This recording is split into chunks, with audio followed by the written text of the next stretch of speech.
ಇಮ್ಮಡಿ ಪುಲಕೇಶಿ ಅಧಿಕಾರದಲ್ಲಿದ್ದಾಗ ಇವನ ಆಸ್ಥಾನಕ್ಕೆ ಯಾರ್ಯಾರು ಯಾತ್ರಿಕರು ಭೇಟಿ ನೀಡಿರ್ತಾರೆ? ಯಾರ್ಯಾರು ಯಾತ್ರಿಕರು ಭೇಟಿಯನ್ನ ನೀಡಿರ್ತಾರೆ ನೋಡ್ತಾ ಬರೋಣ. ಇಮ್ಮಡಿ ಪುಲಕೇಶಿಯ ಆಸ್ಥಾನಕ್ಕೆ ಭೇಟಿ ನೀಡಿದ ಒಬ್ಬ ಯಾತ್ರಿಕ ಹುಯೆನ್ ಸಾಂಗ್. ಯಾರು ಸರ್? Hiuen song. ಹೌದ್ರಿ. ಹಾಗಾದ್ರೆ ಹುಯೆನ್ ಸಾಂಗ್ ಯಾವ ದೇಶದಿಂದ ಬಂದ ಯಾತ್ರಿಕ? ಚೀನಾ ದೇಶದಿಂದ ಬಂದ ಯಾತ್ರಿಕ. ಯಾವಾಗ ಇವನು ಬಾದಾಮಿಯನ್ನ ಇಮ್ಮಡಿ ಪುಲಕೇಶಿ ಆಸ್ಥಾನವನ್ನ ಭೇಟಿ ನೀಡಿರ್ತಾನೆ ಅಂದ್ರೆ 641 ಕ್ರಿಸ್ತ ಶಕ 641. ನಿಮ್ಗೆ ನಾನು ಒಂದು ಪಾಯಿಂಟ್ ಹೇಳ್ತೀನಿ, ನೋಡ್ತಾ ಬಂದ್ಬಿಡ್ರಿ.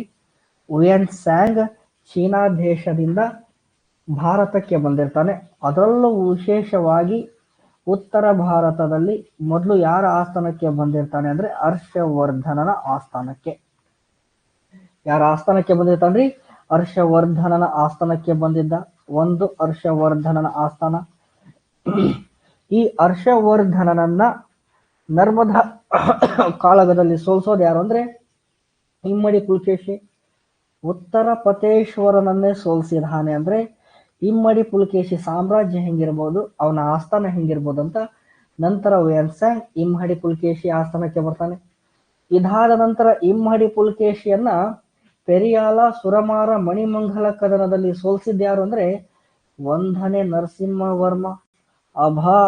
ದಕ್ಷಿಣ ಪತೇಶ್ವರನನ್ನೇ ಸೋಲ್ಸಿದಾನಂದ್ರೆ ಇವನ್ ಸಾಮ್ರಾಜ್ಯ ಹೆಂಗಿರ್ಬೋದು, ಇವನ್ ಆಸ್ಥಾನ ಹೆಂಗಿರ್ಬೋದು.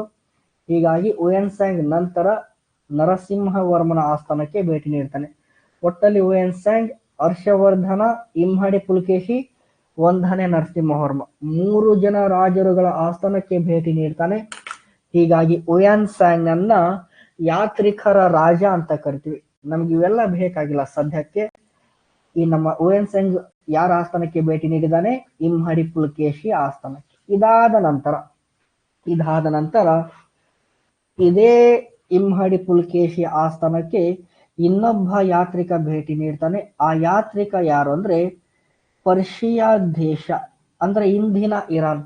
ಪರ್ಷಿಯಾ ದೇಶದ ಒಬ್ಬ ದೊರೆ ಇರ್ತಾನೆ.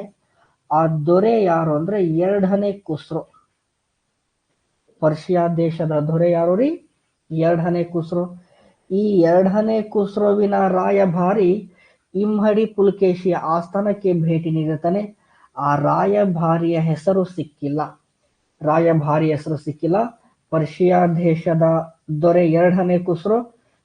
2ನೇ ಖುಸ್ರೋವಿನ ರಾಯಭಾರಿ ಇಮ್ಮಡಿ ಪುಲಕೇಶಿಯ ಆಸ್ಥಾನಕ್ಕೆ ಭೇಟಿ ನೀಡಿದ್ದ. ಸರ್, ಒಂದ್ಸರ್ತಿ ಪ್ರಶ್ನೆ ಕೇಳಿದ್ದಾರೆ, ಈ 2ನೇ ಖುಸ್ರೋವಿನ ರಾಯಭಾರಿ ಇಮ್ಮಡಿ ಪುಲಕೇಶಿಯ ಆಸ್ಥಾನಕ್ಕೆ ಭೇಟಿ ನೀಡಿದ್ದ ಎಂಬ ವಿಚಾರ ನಮ್ಗೆ ಎಲ್ಲಿಂದ ಗೊತ್ತಾಗಿದೆ? ಎಲ್ಲಿಂದ ಗೊತ್ತಾಗಿದೆ ಅಂದ್ರೆ ಮಹಾರಾಷ್ಟ್ರದಲ್ಲಿ ಅಜಂತ ಗುಹಾಲಯ ಇದಾವ್ರಿ. ಈ ಅಜಂತ ಗುಹಾಲಯದಲ್ಲಿ ಒಂದು ಚಿತ್ರವನ್ನ ಬಿಡಿಸಲಾಗಿದೆ. ಆ ಚಿತ್ರದಲ್ಲಿ ಇಮ್ಮಡಿ ಪುಲಕೇಶಿ ಈ ರಾಯಭಾರಿಯನ್ನ ಸ್ವಾಗತಿಸಿಕೊಳ್ತಾ ಇದ್ದಾನೆ. ಬನ್ನಿ ಸಾಹೇಬ್ರೆ, ವೆಲ್ಕಮ್ ಅಂತ ಸ್ವಾಗತಿಸಿಕೊಳ್ತಾ ಇದ್ದಾನೆ. ಈ ಚಿತ್ರದಿಂದ ನಮಗೆ ತಿಳಿದು ಬಂದಿದೆ 2ನೇ ಖುಸ್ರೋವಿನ ರಾಯಭಾರಿ ಇಮ್ಮಡಿ ಪುಲಕೇಶಿ ಆಸ್ಥಾನಕ್ಕೆ ಬಂದಿದ್ದ ಅಂತ. ಇದಾದ ನಂತರ ನೋಡಿ, ಇಮ್ಮಡಿ ಪುಲಕೇಶಿಯ ಒಬ್ಬ ಮಗ ಯಾರು ಅಂದ್ರೆ ಚಂದ್ರಾದಿತ್ಯ. ಇಮ್ಮಡಿ ಪುಲಕೇಶಿಯ ಮಗ ಯಾರು ಸರ್? ಚಂದ್ರಾದಿತ್ಯ. ಈ ಚಂದ್ರಾದಿತ್ಯನ ಹೆಂಡತಿನೇ ವಿಜಯ ಭಟ್ಟಾರಿಕೆ. ಚಂದ್ರಾದಿತ್ಯನ ಹೆಂಡತಿ ಯಾರು? ವಿಜಯ ಭಟ್ಟಾರಿಕೆ. ಚಂದ್ರಾದಿತ್ಯ ಇವಳನ್ನ ಪ್ರೀತಿಯಿಂದ ವಿಜಿ ಅಂತ ಕರೀತಾ ಇದ್ದ.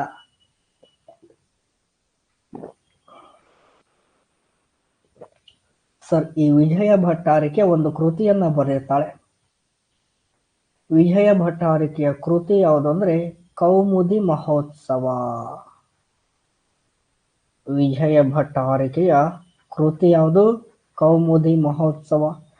ಸರ್, ಕೌಮುದಿ ಮಹೋತ್ಸವ ಯಾವ ಭಾಷೆಯ ಕೃತಿ ಅಂದ್ರೆ ಸಂಸ್ಕೃತ ಭಾಷೆಯ ಕೃತಿ.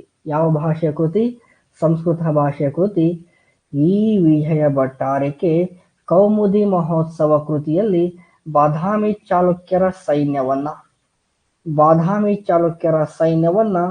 ಕರ್ನಾಟ ಬಲ ಅಂತ ವರ್ಣಿಸಿದ್ದಾಳೆ. ನೆನಪಿರ್ಲಿ, ಇದನ್ನ ಹಲವಾರು ಬಾರಿ ಪ್ರಶ್ನೆ ಕೇಳಿದ್ದಾರೆ. ಕರ್ನಾಟ ಬಲ ಎನ್ನುವುದು ಯಾರ ಸೈನ್ಯವಾಗಿತ್ತು? ಕರ್ನಾಟ ಬಲ ಎನ್ನುವುದು ಯಾರ ಸೈನ್ಯವಾಗಿತ್ತು ಅಂತ ಕೇಳಿದ್ದಾರೆ. ಬಾದಾಮಿ ಚಾಲುಕ್ಯರ ಸೈನ್ಯವಾಗಿತ್ತು. ಎಸ್, ಇದರ ಉಲ್ಲೇಖ ಎಲ್ಲಿದೆ ಅಂದ್ರೆ ಕೌಮುದಿ ಮಹೋತ್ಸವ ಎಂಬ ಸಂಸ್ಕೃತ ಭಾಷೆಯ ಕೃತಿಯಲ್ಲಿದೆ.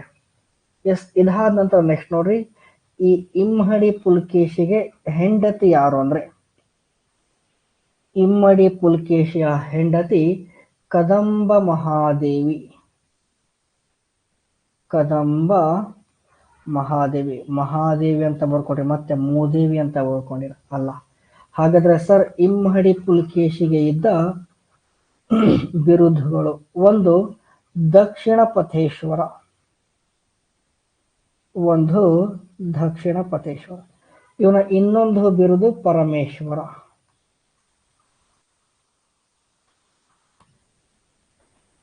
ಇಷ್ಟು ಯಾರ ಕುರಿತಾದ ಮಾಹಿತಿ ಅಂದ್ರೆ ಇಮ್ಮಡಿ